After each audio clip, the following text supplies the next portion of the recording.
सर्दियों का मौसम आते ही मार्केट में भर भर कर आंवले आने लगते हैं। तो इस बार इस तरह से एक बार आंवले की रेसिपी जरूर से बना करके देखिएगा।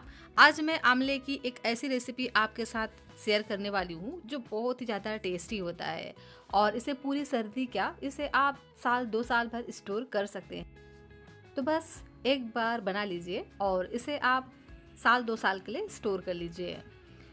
तो सबसे पहले करना क्या है, यहाँ मैंने आंवला लिया है और ये हाफ केजी के जितना आंवला है। आंवले को अच्छे से धोकर मैंने सुखा लिया था और इसका सारा पानी देख सकते हैं सूख चुका है। तो इस तरह से अच्छे से आप इसको धो करके ही लीजिएगा और इस बात का ध्यान रखिएगा कि जब भी आप आंवला खरीदें तो बिल्कुल भी इसमें दाग धब्बे या ज़्यादा सड़े गले टूटे फूटे हुए ना हो। आंवले देख सकते हैं इस तरह से हमें नहीं लेना है। और ये जो हल्के हल्के दाग धब्बे दिख रहे हैं ना आंवले में, तो इस तरह का जो आंवला है वो किसी किसी आंवले में रहता है तो वो अलग चीज़ है, लेकिन देख सकते हैं इस तरह से आंवला हमें नहीं लेना है। इस तरह से अगर हम यूज़ करेंगे ना तो जो रेसिपी है हमारी सालों साल नहीं चलेगी, इस तरह का अगर आप यूज़ करेंगे तो। और इसी के साथ ही में हम यूज़ करेंगे 250 ग्राम हरी मिर्च। तो इसे भी मैंने अच्छे से धो लेने के बाद सुखा लिया है और देख सकते हैं बिल्कुल भी इसमें मॉइस्चर नहीं है। तो चलिए इसे बनाना स्टार्ट करते हैं। तो इसे बनाने के लिए मैंने एक कढ़ाई लिया है और कढ़ाई में हम डाल देते हैं आधा कटोरी नमक और इसे हमें बढ़िया से गर्म होने देना है। इस बात का ध्यान रखिएगा कि जो भी आप कढ़ाई ले रहे हो ना, भारी तले की कढ़ाई लीजिएगा। इससे जो रेसिपी है ना बहुत ही अच्छे से आपकी बन करके तैयार होगी। जो आंवला है ना अच्छे से भून जाएगा। तो करना क्या है, आंवला को हम इस नमक के ऊपर में डाल देंगे। तो पहले आप नमक को अच्छे से गर्म होने दीजिएगा, उसके बाद ही आंवला को ऐड करना है। तो पहले आप क्या कीजिए कि नमक को पहले अच्छे से गर्म कर लीजिए। 2 मिनट के लिए हाई फ्लेम पे रख दीजिए ताकि जो नमक है ना जल्दी से गर्म हो जाए। उसके बाद गैस की फ्लेम को लो कर देना है और लो फ्लेम पे ही इसे हमें इसी तरह से कंटिन्यू चलाते हुए आंवले को भूनना है। इससे क्या होगा, ये जो रेसिपी है ना एकदम ही इंस्टेंट तरीके से बन करके तैयार होगी। आप इसे इंस्टेंट तरीके से एंजॉय कर पाएंगे और ये सालों साल ख़राब भी नहीं होता है अगर आप इसे इस तरह से बनाते हैं तो पहले 2 मिनट के लिए इसको हमें हाई फ्लेम पे पकाना है। जैसे ही नमक अच्छे से गर्म हो जाए तो उसके बाद गैस की फ्लेम को लो कर इसे हमें पकाना होगा। हम सभी जानते हैं कि जो आंवला है ना कितना हेल्दी होता है। विटामिन सी का तो ये खजाना होता है। तो ज़रूर से इसे आप किसी न किसी रूप में लीजिए, चाहे आप इसे कैंडी के रूप में या अचार के रूप में या आप इसे मुरब्बा वगैरह कुछ भी आप बना लें, लेकिन सर्दियों में इसका यूज़ ज़रूर से कीजिएगा। बहुत ही ये हेल्दी होता है, ये इम्यूनिटी पावर को बढ़ाता है। साथ ही सर्दी खांसी जुकाम या ये आँख और बाल के लिए तो बहुत ही ज़्यादा लाभदायक होता है। स्किन के लिए बहुत ही ज़्यादा हेल्दी होता है। तो ज़रूर से आप इस तरह से इसको बना करके रख लीजिए। आप इसे चलते फिरते भी इस तरह से थोड़ा थोड़ा एक एक चम्मच आप इसको खा सकते हैं। बहुत ज़्यादा टेस्टी भी होता है और इसे आप रोटी पूड़ी पराठा के साथ भी इंजॉय कर सकते हैं। तो इसी तरह से कंटिन्यू चलाते हुए आंवला को हमें अच्छा से पका लेना है जब तक कि इसमें गोल्डन कलर ना आ जाए। और जब आप उसको हाथों से दबा करके देखें तो ये अच्छे से दब जाए, उतना हमें इसको इसी तरह से चलाते हुए पकाना है। तो देख सकते हैं हल्का सा इसका जो कलर है वो चेंज हो गया है। आंवला को पकने में ना समय लगता है, लगभग 10 से 12 मिनट का समय आपको लग जाएगा इसको पकाने में। तो इसी तरह से कंटिन्यू चलाते रहिएगा। अगर आपने इसको छोड़ दिया ना तो एक साइड से एकदम काले से हो जाएंगे। तो इसीलिए इसी तरह से कंटिन्यू चलाते ही रहना है आपको और लो फ्लेम पे ही अच्छे से पकाइएगा ताकि ये अच्छे से पक जाए। और अब आप क्या कीजिए, इसको ना इस तरह से कवर कर 1 मिनट के लिए छोड़ देना है, लेकिन पूरी कढ़ाई को हमें नहीं ढकना है। थोड़ा सा इस तरह से हमें स्पेस रखना है, नहीं तो क्या होगा जो नमक है ना वो पिघलने लग जाएगा और अच्छे से ये नहीं बन पाएंगे। तो इसीलिए इसको आप कवर कर सिर्फ 1 मिनट के लिए पकाइए, ज़्यादा देर तक बिल्कुल भी नहीं छोड़ना है। और देख सकते हैं 1 मिनट के बाद ये हल्का सा पक चुका है। जैसे ही आप इसको हाथों में इस तरह से लेकर के दबाएंगे ना तो जो आंवला है इस तरह से टूट जाते हैं, इसकी जो कलियां हैं ना अलग अलग हो जाती हैं। तो जब इस तरह से पक जाए उसके बाद ही यहाँ पर हम ऐड करेंगे मिर्च को और मिर्च को भी हम इसके साथ में भूनेंगे। तो मिर्च को भूनने में बिल्कुल भी टाइम नहीं लगता, तो इसीलिए जब आंवला पक जाए उसके बाद ही आप यहाँ पर मिर्च ऐड कीजिए। और देख सकते हैं यहाँ पर जो नमक है ना वो चिपक जाते हैं, तो कोई दिक्कत नहीं है, बाद में हम इसको अच्छे से साफ कर लेंगे। पहले अच्छे से इस तरह से भून लेते हैं। वैसे तो जैसे जैसे ठंडा होता है ना तो अपने आप ही ये झड़ने भी लग जाते हैं। और देख सकते हैं मिर्च का भी कलर चेंज हो गया है, हल्का हल्का इसमें गोल्डन स्पॉट आने लगे हैं। तो अभी हम क्या करेंगे, पहले इस तरह से निकाल लेते हैं सभी मिर्च को। तो इस तरह से एक छलनी का यूज़ कीजिएगा, झारे का, जिससे ना जो भी इसमें नमक चिपके हुए हैं वो निकल जाएंगे। और एक बात और, जब आप मिर्च को भूनेंगे ना तो इस बात का ध्यान रखिएगा कि मिर्च को भी हमें डंठल के साथ ही भूनना है। अभी इसको बिल्कुल भी नहीं निकालना है डंठल को, और इसको हमें इसी तरह से भून करके तैयार करना है। तो देख सकते हैं सभी मिर्चों को मैंने निकाल लिया है, और इसी तरह से हम सभी आंवले को भी निकाल लेंगे।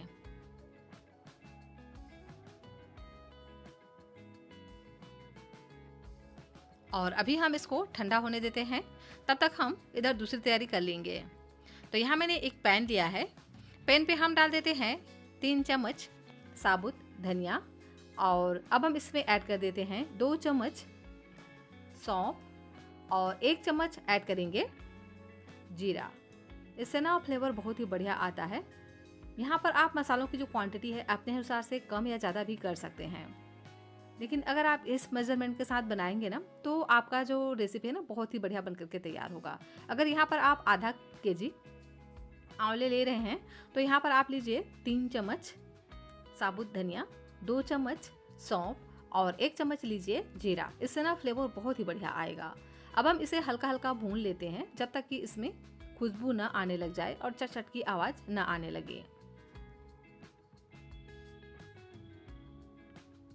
तो लीजिए सभी चीज़ें अच्छे से भून गई हैं, और देख सकते हैं इसमें चट चट की आवाज़ भी आने लगी है। तो उसके बाद यहाँ पर हम डाल देते हैं 1 चम्मच राई, और इसी के साथ ही में ऐड करेंगे पीली वाली सरसों।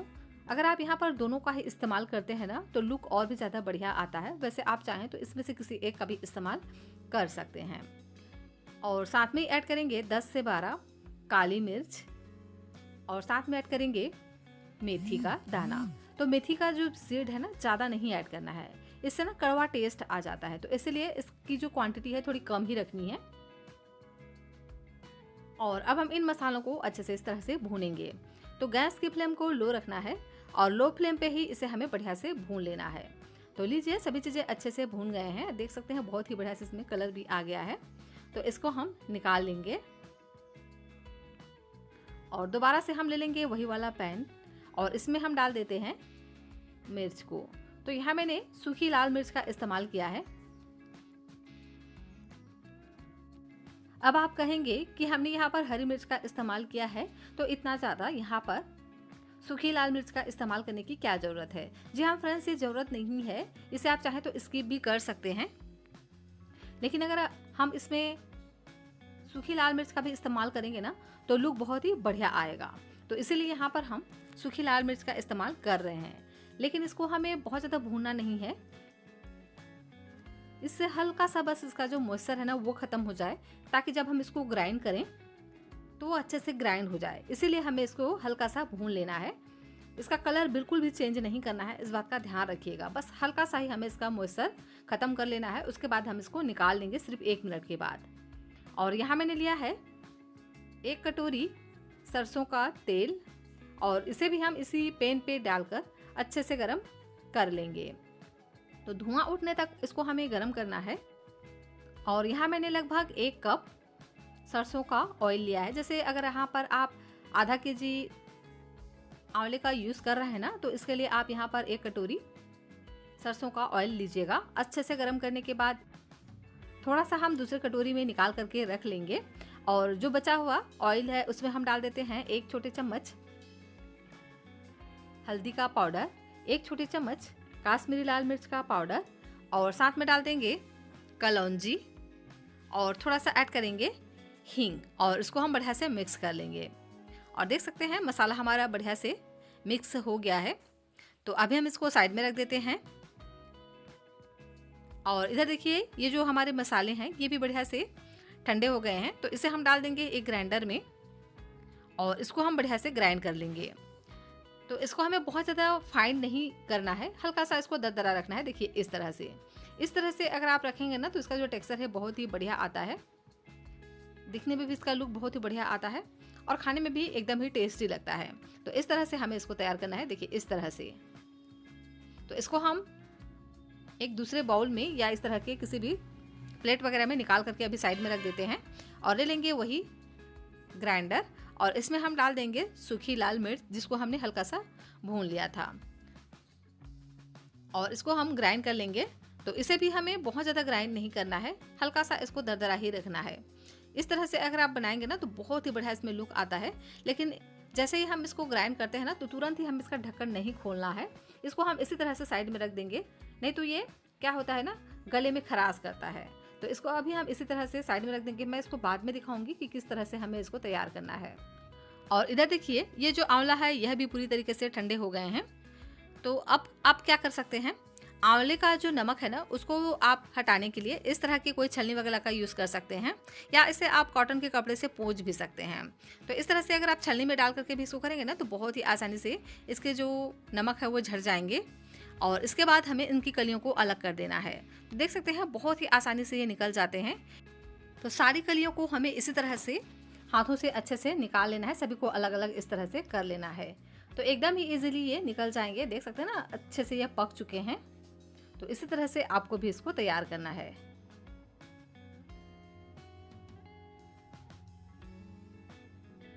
तो लीजिए सभी आंवलों को मैंने इसी तरह से तैयार कर लिया है, सभी कलियां इसके अलग अलग हो चुकी हैं इस तरह से। तो अब क्या करेंगे, इसको ना हमें और थोड़े छोटे टुकड़े करने हैं। तो आप चाहें तो इस तरह से चॉपर का यूज़ कर सकते हैं या आप इसे ग्राइंडर में भी चला सकते हैं। लेकिन अगर आप ग्राइंडर में चलाएंगे ना तो ये बहुत ज़्यादा टुकड़े हो जाएंगे। तो इसके लिए आप इस तरह के चॉपर का इस्तेमाल कीजिएगा। इससे ना एकदम ही छोटे छोटे से ये नहीं होते हैं और इस तरह से थोड़ा मोटे मोटे से पीसेस में ये कट हो जाते हैं। तो इसी तरह से हमें इसको तैयार करना है, बहुत ज़्यादा ना तो बड़े बड़े पीसेस में रखना है और ना इसको हम एकदम ही बारीक करेंगे। तो बिल्कुल परफेक्ट है, इस तरह से कर लेते हैं इसको और उसके बाद इसको हम निकाल लेंगे एक बाउल में और जो मिर्च है उसे भी हम इसमें ऐड कर देंगे। तो मिर्च का जो डंठल है उसको हमें निकाल देना है और इसे भी हम इसी तरह से बढ़िया से चॉप कर लेंगे। अगर आप इसे ग्राइंडर में करेंगे ना तो एकदम चिकना पेस्ट की तरह ये बन करके तैयार हो जाएगा। लेकिन हमें इसको इसी तरह से थोड़ा बड़ा बड़ा ही रखना है, तो इसीलिए इसको इस तरह से आप चॉपर में ही कीजिएगा। और अगर आप इसे ग्राइंडर में कर रहे हैं तो पल्स मोड में कीजिएगा और 1 से 2 बार आप करेंगे ना तो बहुत ही आसानी से इस तरह से ये तैयार हो जाएंगे। और इधर देखिए ये जो आंवले का बीज है ना इसको मत फेंकिएगा, आप चाहें तो इसका इस्तेमाल किसी भी खट्टी सब्जी में यूज़ कर सकते हैं। तो मिर्च को डाल देंगे इसी के साथ ही में और जो हमने मसाले तैयार किए थे उसे भी हम इसमें ऐड कर देते हैं और इसे हम बढ़िया से मिक्स कर लेंगे। और साथ ही में ऐड कर देंगे जो हमने सूखे ड्राई मसाले इस तरह से तैयार किया था, तो उसे भी हम इसमें ऐड कर देंगे और सभी चीज़ों को बढ़िया से मिक्स कर लेंगे। तो लीजिए बहुत ही स्पेशल एकदम चटपटा सा इंस्टेंट अचार का मसाला हमारा बनकर के तैयार हो गया है। और अब हम इसमें डाल देंगे कुटी हुई लाल मिर्च, देख सकते हैं ना कितना अच्छे से ये बनकर के तैयार हुआ है। और जो हमने ऑयल भी बचा करके रखा था ना उसे भी हम इसमें ऐड कर देते हैं और इन सभी चीज़ों को अच्छे से मिक्स कर लेंगे। और देख सकते हैं क्योंकि हमने यहाँ पर कुटी हुई लाल मिर्च का भी इस्तेमाल किया है ना, जिसके कारण से बहुत ही बढ़िया से इसमें लुक आता है इस तरह से अगर आप लाल मिर्च का इस्तेमाल करते हो तो।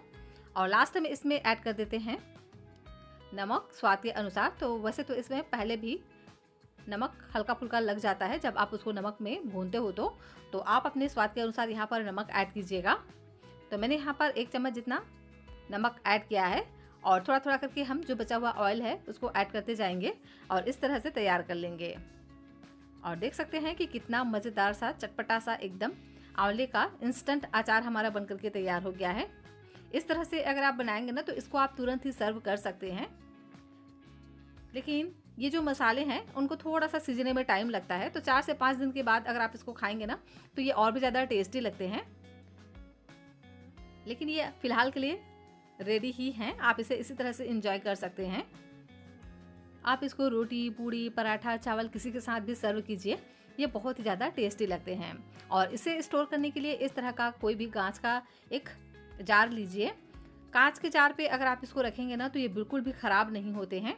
तो इससे आप इस तरह के कांच के जार में ही रखिएगा, प्लास्टिक वगैरह का जार वगैरह इस्तेमाल बिल्कुल भी नहीं करना है। और सभी को हम इसमें डाल देंगे और इसको हम कवर कर कर अच्छे से रख देंगे। और जो हमने ऑयल को बचा करके रखा था ना सरसों का, उसको ऊपर से इस तरह से डाल देना है। इससे अचार का जो लाइफ है ना बढ़ जाता है, बिल्कुल भी ये ख़राब नहीं होते हैं अगर आप ऊपर से इस तरह से डालते हैं तो ज़रूर से इस तरह से बनाइएगा। आंवला की यह रेसिपी आपको बहुत ज़्यादा पसंद आएगी।